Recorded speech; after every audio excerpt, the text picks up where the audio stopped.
को महाभारत का युद्ध प्रारंभ हुआ था और प्रारंभ होने के बाद अगहन शुक्ल पक्ष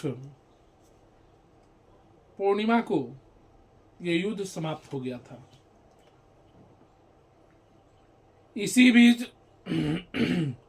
भीष्म पितामह जी को मृत्यु के ऊपर सबसे बड़ी विजय की प्राप्ति थी कि जब चाहे तभी हम मर सकते हैं, बगैर इनकी इच्छा के, बगैर इनकी अनुमति के। काल भी इनके पास आ नहीं सकता था। सबसे बड़ी कृपा भगवान श्री कृष्ण की थी। जब तिरोसित से युद्ध प्रारंभ हुआ, अगहन शुक्ल पक्ष सप्तमी तिथि को भीष्म पितामह को अर्जुन के बाणों पे लेटना पड़ा। बाण की सैया पे अगहन शुक्ल पक्ष सप्तमी को भीष्म पितामह गिरे थे और तब से लेकर के भीष्म पितामह 58 दिन तक, कितने दिन तक? तो 58 दिन तक भीष्म पितामह जो हैं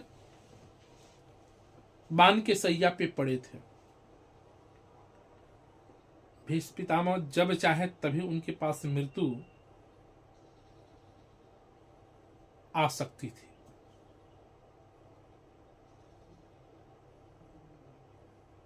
काल जो है, जबकि काल किसी का इंतजार नहीं करता है।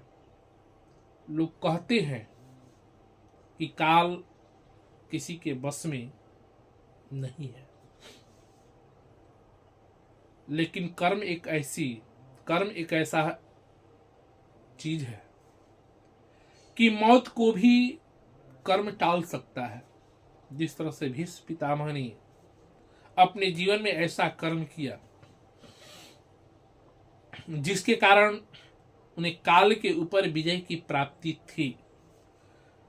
लेकिन कहने का मतलब यह है, कहने का प्रयोजन यह है कि काल के ऊपर कोई चाहे कि विजय की प्राप्ति कर ले, ये सबसे बड़ी मुश्किल है। लेकिन भीष्म पितामह ने किया। वो अपने इच्छा अनुसार, जब उनकी इच्छा हुई कि अब इस धराधाम को छोड़ करके भगवान श्री कृष्ण के चरणों में अब मुझे पहुंचना चाहिए, भगवान श्री कृष्ण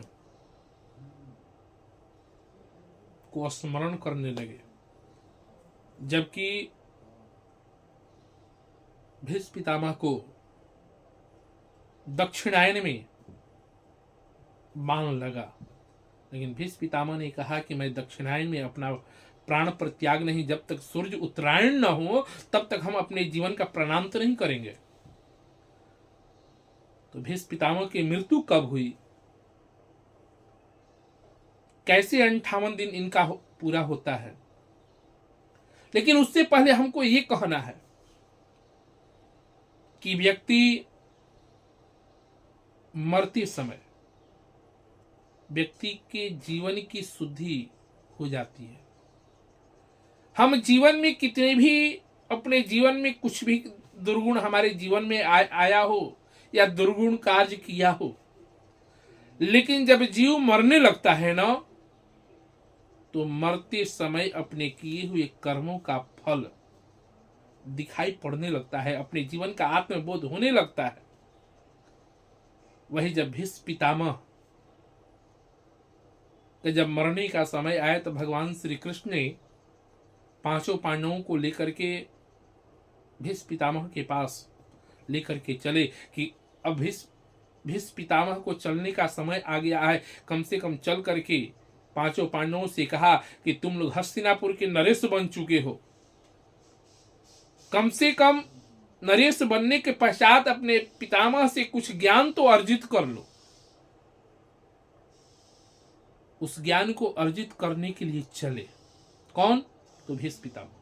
भीष्म पितामह के पास पांचों पांडव ज्ञान प्राप्ति करने के लिए चले, जबकि भगवान श्री कृष्ण पांचों पांडवों को ज्ञान दे सकते थे, लेकिन पांचों पांडवों को ज्ञान उन्होंने दिया भी, लेकिन श्री कृष्ण को धर्मराज युधिष्ठिर बालक मानते थे, कारण कि बड़ा व्यक्ति छोटे व्यक्तियों के बात के ऊपर ध्यान नहीं देता है, उसकी बात को गंभीरता से व्यक्ति नहीं लेता है।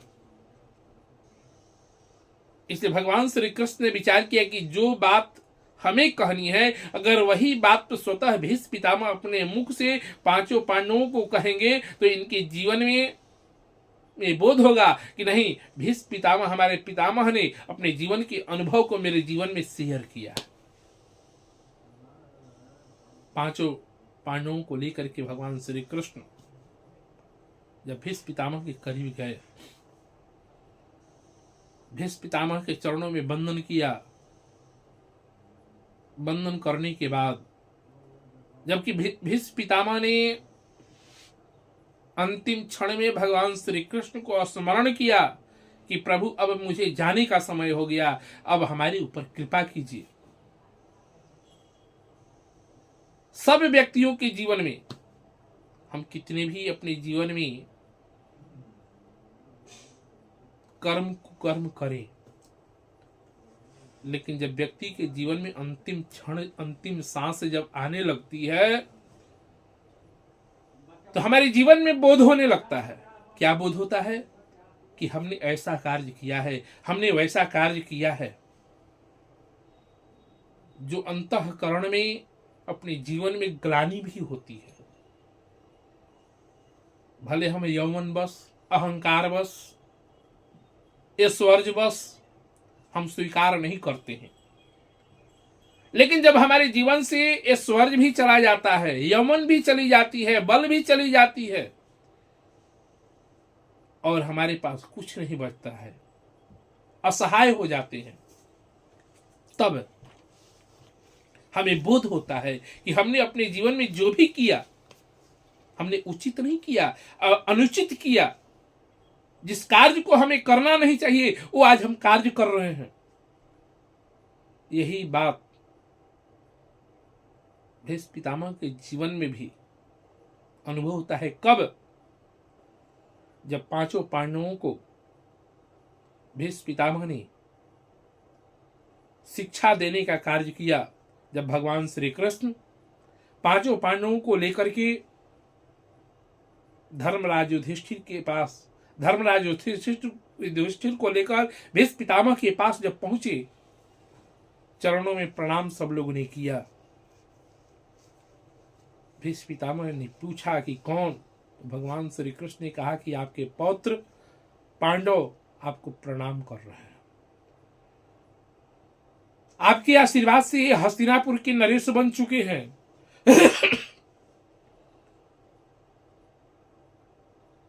आप इनको राजनीति, कूटनीति, धर्म नीति की शिक्षा दें, जिससे हस्तिनापुर का राज्य जो है सुसज्जित रहे, इनके जीवन में ज्ञान आए। भीष्म पितामह ने कहा कि कन्हैया, आपके रहते मुझे ज्ञान देने की क्या अधिकार? जिसके ऊपर आपकी छत्र छाया हो, जिसके ऊपर आपकी कृपा हो, उसका तो जीवन स्वतः कल्याण हो जाता है। लेकिन अगर आप कह रहे हैं तो आप मेरे जीवन में ऐश्वर्य का प्रदान कर रहे हैं। भीष्म पितामह से कहा भगवान श्री कृष्ण ने कि पितामह, आप तो जानते ही हैं कि बड़ा व्यक्ति छोटे व्यक्ति के बात को उतना कदर नहीं करता है व्यक्ति, जितना बड़े व्यक्तियों के बातों को छोटा व्यक्ति अपने जीवन में कद्र करता है। जो बात आप कहना चाहते हो वो बात मैं भी कह सकता था, लेकिन हमारी और आपकी बातों में, दोनों में अंतर है, दोनों की गंभीरता में अंतर है। इसलिए आप अपने पौत्र को अपने जीवन के अनुभव, अपने जीवन का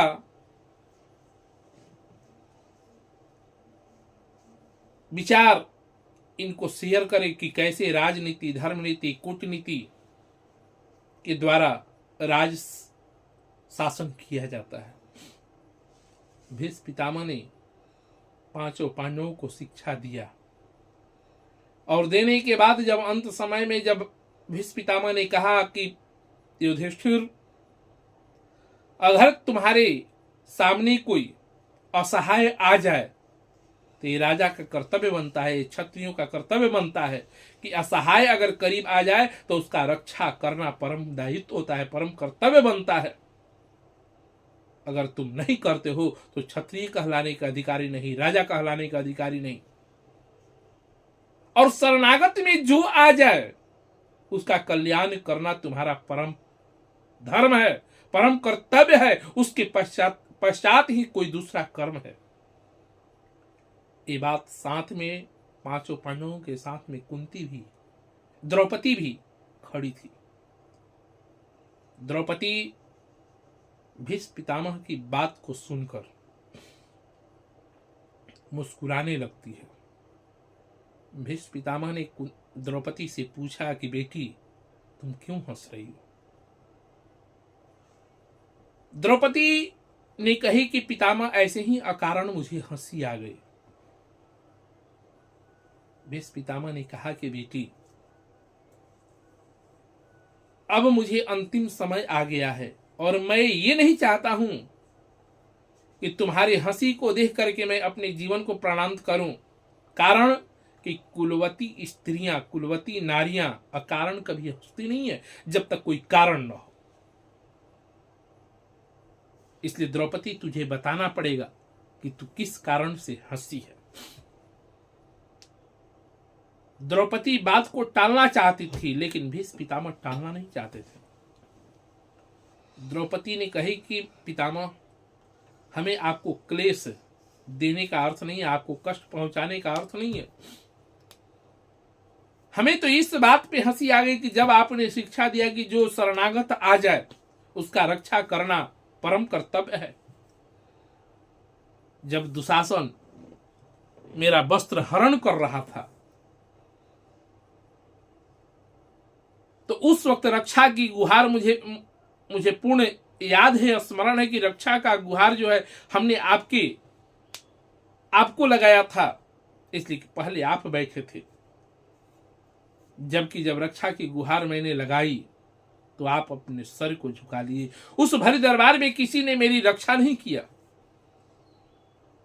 इस बात को भीष्म पितामह ने तुरंत रोका और रुक करके कहा कि बेटी इसमें हमारा कोई दोष नहीं है। तो दोष किसका है? भीष्म पितामह ने कहा कि बेटी हमने दुर्योधन का अन्न खाया था और वैसे भी कहा जाता है कि जैसा खाओगे अन्न वैसा होगा मन। जैसी हमारी संगति होगी वैसे ही हमारे विचार, हमारा दिनचर्या बनेगा। इसीलिए कहा जाता है कि व्यक्ति के जीवन में रहन और सहन और खान पान पे विशेष ध्यान देना चाहिए।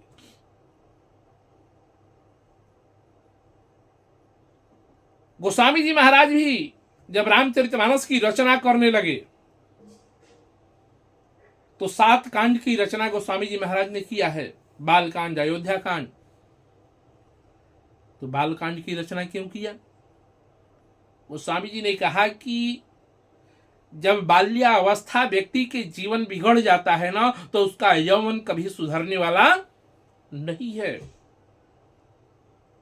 यौवन सुधारने के लिए पहले बाल्यावस्था को सुधारना पड़ता है और बाल्यावस्था में सुधारने से पहले गोस्वामी जी ने विशेष करके सबसे ज्यादा अगर जोर किसी बिंदु पे उन्होंने दिया है तो एक ही शब्द कहा है कि जथा सुअंजनी अंजिद्रिग असाधक सीध सुजान कौतुक देखत शैल बन कि भूतल भूरि निधान।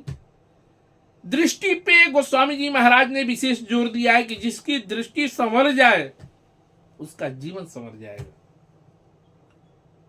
यही बात भीष्म पितामह ने कहा कि हमारे जीवन में अन्न जो है, हमने दुर्योधन का अन्न खाया जिसके कारण हमारी बुद्धि भ्रष्ट हो गई, मेरी मति भ्रष्ट हो गई, जिसके कारण मैं तुम्हारी रक्षा नहीं कर पाया, लेकिन आज मैं भगवान श्री कृष्ण की सौगंध खा करके कहता हूं कि दुर्योधन का खाए हुए अन्न का रक्त का एक एक बूंद हमारे शरीर से बह गए हैं। आज मेरा मन जो है, आज मेरा रक्त जो है, मेरा जीवन जो है पूर्ण रूप से शुद्ध हो चुका है। इसलिए दुर्योधन का अन्न खाने से मेरे जीवन में विकृति आ गई थी। तो इसलिए भीष्म पितामह ने पांचों पांडवों को शिक्षा दिया, और शिक्षा देने के बाद भीष्म पितामह ने माघ शुक्ल पक्ष चौथ को भीष्म पितामह ने अपने जीवन का प्राणांत किया। भीष्म पितामह भी बाण की सैया पे 58 दिन तक पड़े रहे। उसके पश्चात माघ शुक्ल पक्ष चौथ को भीष्म पितामह ने अपने जीवन को प्राणांत किया। हमें कहने का मतलब, कहने का अभिप्राय यही है कि हम जिस तरह का संगति करेंगे, जिस तरह का